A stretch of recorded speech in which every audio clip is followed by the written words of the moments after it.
भागलपुर में स्वतंत्र, निष्पक्ष और शांतिपूर्ण वातावरण में चुनाव संपन्न कराने एवं मतदान प्रतिशत बढ़ाने को लेकर पीरपैंती विधानसभा निर्वाचन क्षेत्र के इंटर स्तरीय शेरमारी उच्च विद्यालय में स्वीप के अंतर्गत आयोजित मतदाता जागरूकता कार्यक्रम में आज जिला निर्वाचन पदाधिकारी से जिलाधिकारी डॉक्टर नवल किशोर चौधरी एवं वरीय पुलिस अधीक्षक हृदयकांत शामिल हुए। इस अवसर पर जिलाधिकारी और वरीय पुलिस अधीक्षक ने उपस्थित मतदाताओं को मतदान करने की शपथ दिलाई। साथ ही जिलाधिकारी ने छात्र छात्राओं से कहा कि जिनका भी नाम वोटर लिस्ट में है उनको मतदान के दिन घर से निकालकर मतदान करने के लिए प्रेरित करना है। डीएम ने कहा कि 1 अंगुली से 1 मिनट में मतदान कीजिए और 5 वर्ष के लिए निश्चित रहिए। इस अवसर पर स्वीप के वरीय पदाधिकारी सह उप विकास आयुक्त प्रदीप कुमार सिंह, कहलगांव के डीसीएलआर मोहम्मद सरफराज नवाज एवं अन्य पदाधिकारी, विद्यालय के शिक्षक और ग्रामीण उपस्थित थे। और सबसे पहले तो इस विद्यालय के सभी बच्चों को मैं धन्यवाद देता हूं कि सभी बच्चे उससे बहुत जागरूक थे। बच्चों के माध्यम से मैंने यही कहा है कि सभी बच्चों को कि अपने परिवार के हर एक सदस्य को जिनका नाम भी वोटर लिस्ट में है उन सभी को उस दिन प्रेरित करें और अपने जितने जानने वाले लोग हैं सभी को प्रेरित करें कि मतदान करें। और ये मतदान 5 साल में एक बार आता है, इसीलिए अपने 1 उंगली का प्रयोग मात्र 1 मिनट के लिए करें और 5 साल के लिए निश्चिंत रहें कि हमने जिसको चाहा उसको वोट किया और अपने मताधिकार का प्रयोग किया। बच्चे काफ़ी उत्सुक थे और मैं आपके माध्यम से भी भागलपुर की तमाम जनता से आग्रह करता हूँ, 1 मिनट, 1 दिन में 1 मिनट और 1 अंगुली का प्रयोग करके अपने 5 साल के लिए अपने गला को चिल्लाने से आप रोक सकते हैं कि हमें क्या चाहिए। इसलिए 1 मिनट का प्रयोग और 1 उंगली का प्रयोग आप अवश्य करें। अधिकार का बहुत मैं आप लोगों को और आप लोगों के माध्यम से समस्त भागलपुर वासियों को ये निवेदन करता हूँ कि 11 तारीख को जो यहाँ पे विधानसभा चुनाव है उसमें सभी लोग आए और अपने मताधिकार का प्रयोग करें। इस चुनाव को विधि सम्मत और शांतिपूर्वक ढंग से करवाने के लिए हमारी पूरी टीम कटिबद्ध है और कार्यरत है, और जिसको कि आप देख भी रहे हैं। पिछले महीने की 1 तारीख से ही पैरामिलिट्री की फोर्स प्रत्येक विधानसभा में दी गई थी और वहाँ पर लगातार फ्लैग मार्च किया गया, छापेमारी की गई है, सघन वाहन चेकिंग किया जा रहा है और किसी भी प्रकार के लोग चुनाव को गलत ढंग से प्रभावित नहीं कर सके, इसके लिए हम लोग कार्रवाई कर रहे हैं। चाहे वांछित अभियुक्तों की गिरफ्तारी हो या लाइसेंसी हथियार को जब्त कराना हो या NBW का निष्पादन कराना हो, शराब के विरुद्ध, अवैध हथियार के विरुद्ध छापेमारी, सबकी कार्रवाई सभी थाना के द्वारा लगातार की जा रही है। चुनाव के दिन भी पर्याप्त संख्या में बल की प्रतिनियुक्ति रहेगी और हमारा जो पीरपैंती विधानसभा क्षेत्र है झारखंड का सीमावर्ती है, तो बगल वाले जिला के गोड्डा और साहेबगंज के भी SP साहब से हम लगातार संपर्क में हैं। उनके द्वारा भी बॉर्डर पे चेक पोस्ट बनाया गया, हम लोगों के भी चेक पोस्ट यहाँ पर कार्यरत है। किसी भी प्रकार की अवैध गतिविधि सड़क माध्यम से नहीं है, उसके लिए भी हम लोग लगातार समन्वय स्थापित करके काम कर रहे हैं। बंगाल की खाड़ी से उठा चक्रवात मोन्था अब बिहार के कई हिस्सों को प्रभावित कर रहा है। सुबह से ही पटना सहित अधिकांश जिलों में रुक रुक कर बारिश का सिलसिला जारी है। मौसम विभाग ने राज्य के 29 जिलों के लिए चेतावनी जारी की है। इनमें 7 जिलों को ऑरेंज अलर्ट और 22 जिलों को येलो अलर्ट पर रखा गया है। मौसम विभाग के अनुसार आज रात भी प्रदेश के कई हिस्सों में वर्षा की संभावना है। इसका असर यूपी, बिहार से लेकर उत्तर भारत के राज्यों में भी देखने को मिल रहा है। बिहार के कई हिस्सों में बीते 3 दिनों से धूप नहीं खिली है, वहीं हल्की सर्दी भी लोगों को महसूस हो रही है। मौसम विभाग की तरफ से कई जिलों में तेज बारिश की संभावना भी जताई गई है। अनुमान लगाया गया है कि अगले 24 घंटे में बिहार के अधिकांश हिस्सों में गरज चमक के साथ हल्की बारिश हो सकती है। मौसम वैज्ञानिकों के मुताबिक मोन्था के असर से बिहार के तापमान में गिरावट दर्ज की गई है। हालांकि राज्य में ठंड की अभी दस्तक बाकी है, लेकिन लगातार बारिश और तेज हवाओं के कारण लोग ठंड महसूस कर रहे हैं। इधर जिले भर में रुक रुक कर हो रही बारिश ने आम लोगों की परेशानी बढ़ा दी है। भारत चीन बॉर्डर की हिफाजत करने वाले केंद्रीय अर्धसैनिक बल के डिप्टी कमांडेंट आयुष दीपक, जिन्होंने 3 अक्टूबर को पटियाला में सुसाइड कर लिया था, डिप्टी कमांडेंट ने अपने सुसाइड नोट में भागलपुर जिला के ललमटिया के तत्कालीन एसएचओ राजीव रंजन को जिम्मेदार ठहराया था, जिसके बाद आईटीबीपी के डिप्टी कमांडेंट आयुष दीपक के परिजनों में खासा रोष देखा जा रहा है। परिजन एसएचओ के खिलाफ कठोर कार्रवाई की मांग कर रहे हैं। प्राप्त जानकारी के अनुसार एसएचओ राजीव रंजन पर भारतीय न्याय संहिता की धारा 108 के तहत पंजाब के पटियाला में केस भी दर्ज किया गया है। इस धारा में आत्महत्या के लिए उकसाना शामिल है, जिसमें 10 साल तक की कैद और जुर्माना दोनों की सजा का प्रावधान है। इधर आयुष दीपक के स्वजनों ने आज संघ राष्ट्रीय मानवाधिकार की टीम से मदद की गुहार लगाई, जिसके बाद संघ राष्ट्रीय मानवाधिकार के राष्ट्रीय अध्यक्ष डॉक्टर ईशान सिन्हा उनके नाथनगर स्थित आवास पर पहुंचे और पूरे मामले की विस्तृत जानकारी ली। साथ ही आयुष के परिजनों ने आवेदन देकर संघ राष्ट्रीय मानवाधिकार से मामले में ठोस पहल करने की फरियाद की है। वहीं राष्ट्रीय अध्यक्ष डॉक्टर ईशान सिन्हा ने कहा कि पूरे प्रकरण को मानवाधिकार आयोग में भेजेंगे। उन्होंने बताया कि पीड़ित परिवार को न्याय दिलाने के लिए हर संभव प्रयास किया जाएगा। गलत काम की है या कहने का मतलब कि ये आतंकी है या कुछ ऐसा कुछ आतंकवादी को भी ऐसे नहीं ले जाते हैं। इस तरह से जो आप ले गए ये अमानवीय व्यवहार है, ये मानवाधिकार का पूर्ण हनन है पूरा, ये गलत है। आपके भैया भागलपुर आए, फिर जीजा जी वहाँ पे लोगों का फोन गया जी, फिर जिया जी ने ठेकेदार से, नेताओं से, सबसे कॉल करवाया, वो किसी का नहीं कॉल गया, नहीं सुना, ना एसएसपी सुना, ना एसडीओ सुना, किसी ने हमारी गुहार नहीं सुनी। उसके बावजूद उसको रात भर मारा पीटा, ब्लैक पेपर पे साइन कराया जबरदस्ती। कहता है कि तुम लोग को ट्रेनिंग किस बात की मिली है, मार के ठीक करो इसको। लेडीज हाँ, मेरी सिस्टर को जबरदस्ती। कितने दिन रखा? उस दिन 18 नाइट को रखा, फिर हॉस्पिटल ले जाया गया, 3 दिन हॉस्पिटल में रही, फिर उसको जेल हुआ, फिर वो बाहर निकली। जेल में कितने दिन रही? 1 दिन रखी, 1 रात रही थी, क्योंकि उसकी हालत खराब थी, उनको बहुत सारी बीमारी थी, तो उसको हॉस्पिटल में ही 2-3 दिन रखा गया था। कितना एज होगा उनका? 53। उसके बच्चे बड़े बड़े हैं। बच्चे लोग भी यही थे? नहीं, सब तो वहाँ पटना में रहते थे। यहाँ पे शादी 97 में उसकी हुई थी, बस खाली आई थी मम्मी का देखभाल करने के लिए। मम्मी का देखभाल करने के लिए आई थी, वो जाके थोड़ा बोली, उसके वो पुलिस ने आपके जो भैया है मतलब भागलपुर नहीं है? भागलपुर में बारिश के बाद गंगा नदी में कटाव जारी है। तेजी से बढ़ते कटाव ने इंग्लिश गांव के घोषपुर मध्य विद्यालय के पीछे तबाही मचा दी है।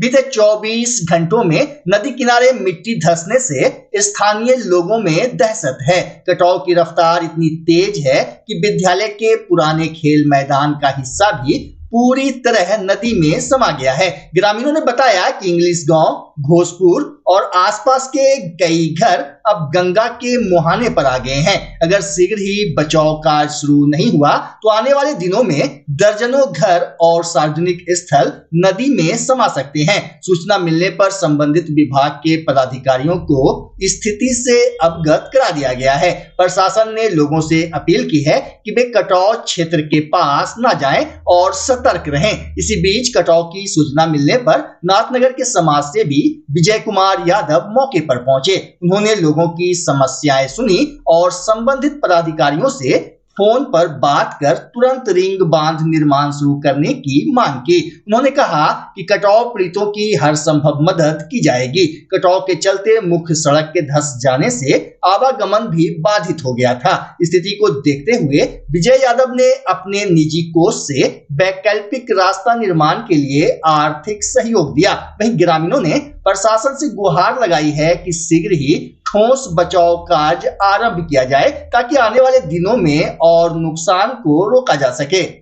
आज हम लोग आए हैं सबौर प्रखंड के इंग्लिश गांव है और फरका है, घोषपुर है। पिछले 2-3 सालों से इस क्षेत्र में सबौर प्रखंड में जो है कटाव बहुत तेज़ी से हो रहा है और राहत कार्य में कहीं ना कहीं अभी ढिलामी है, राहत कार्य सही तरीके से नहीं हो रहा है।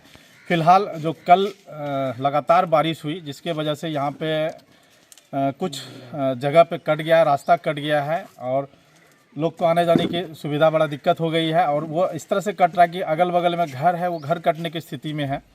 तो हम लोग को यहाँ से खबर मिली मुझे और मैं यहाँ पे आके निरीक्षण किया, संबंधित पदाधिकारी से बात भी की है इस विषय में कि इस पे जल्द राहत कार्य शुरू हो। और लोग आए भी, इंजीनियर भी आए, देख के भी गए हैं, रात सार धीरे धीरे शुरुआत भी हो रहे हैं, प्रशासन अपने तरफ से लगे हुए हैं, हम लोग भी अपने स्तर से लगे हुए हैं कि किस तरह से यहाँ पे काम हो जो लोग को राहत मिल सके, लोगों को सुविधा मिल सके। लोग डरे हुए हैं, भयभीत हैं, कब कट जाएंगे। रात को सोते हैं घर में तो लगता है कि सुबह अब जगेंगे कि नहीं जगेंगे, ये सब लोग भयभीत हैं।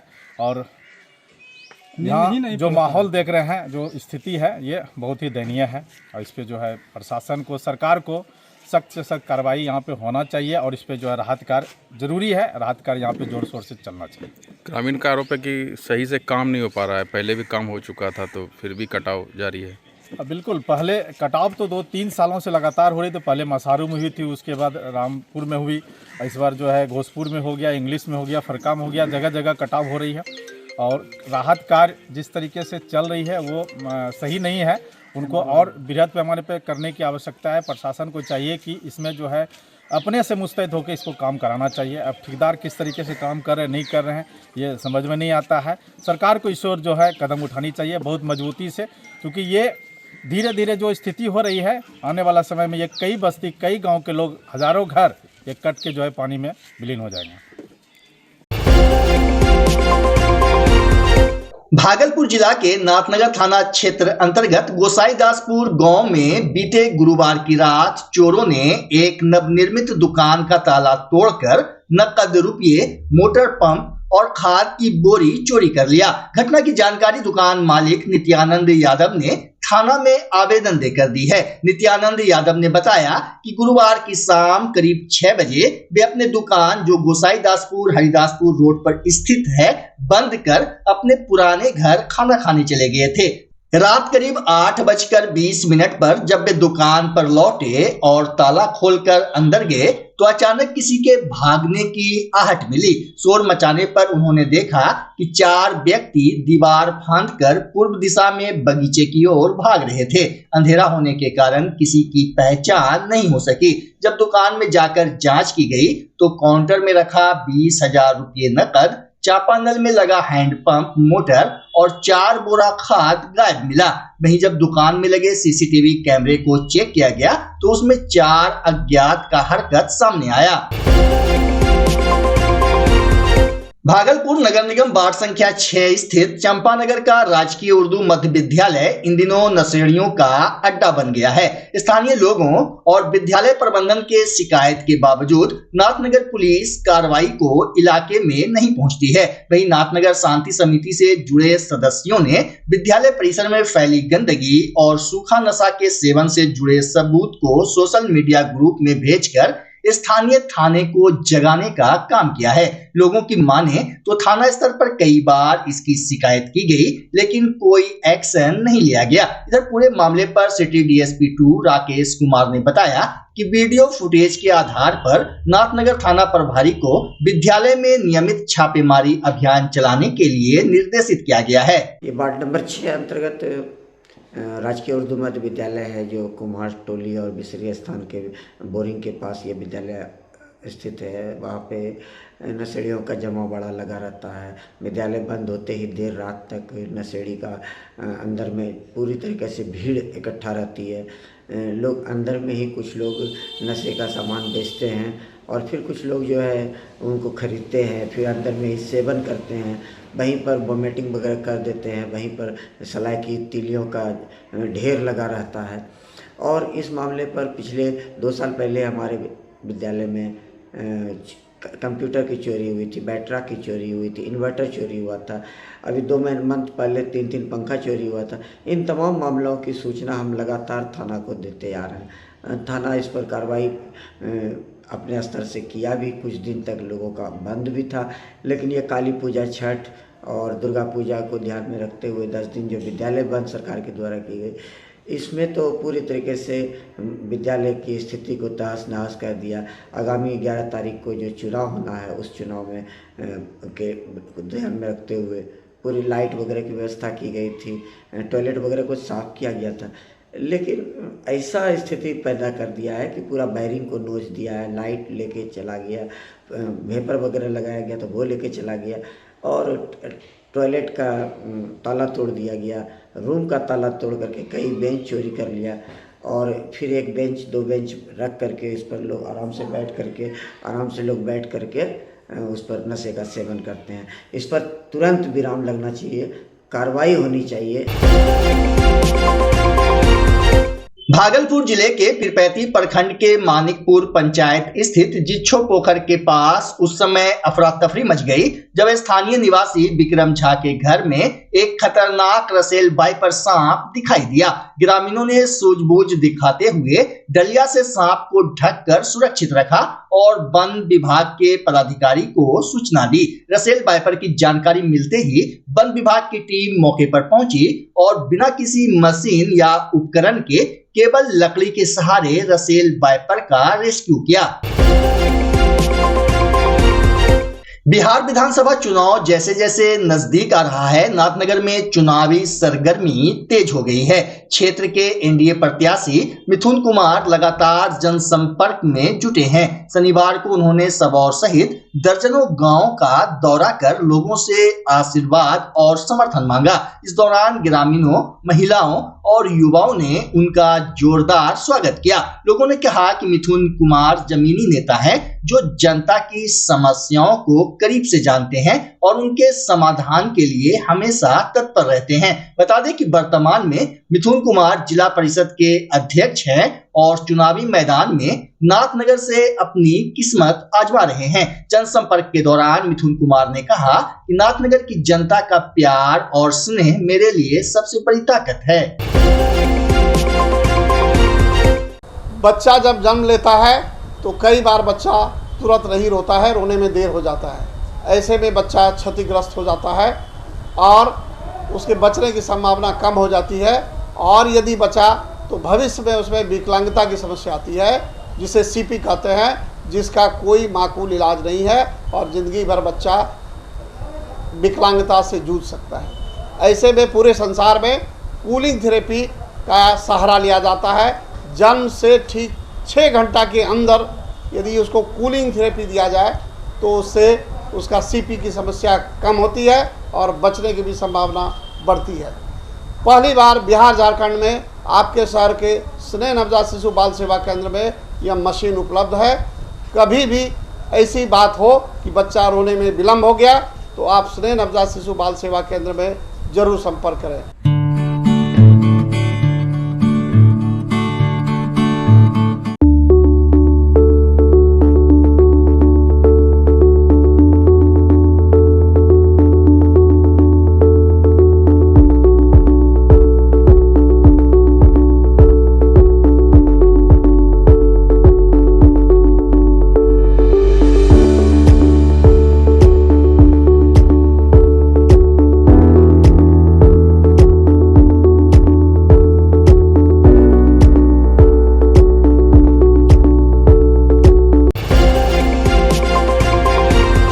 बिहार विधानसभा आम निर्वाचन 2025 के अंतर्गत भागलपुर में स्वतंत्र, निष्पक्ष एवं शांतिपूर्ण वातावरण में चुनाव संपन्न कराने को लेकर जिला निर्वाचन पदाधिकारी सह जिलाधिकारी डॉक्टर नवल किशोर चौधरी एवं वरीय पुलिस अधीक्षक हृदयकांत के आदेश के बाद सड़कों पर एसएसटी द्वारा वाहनों की सघन जांच की जा रही है। बता दें कि चुनाव के दौरान 50,000 रुपये से अधिक नकद राशि लेकर चलने पर रोक है।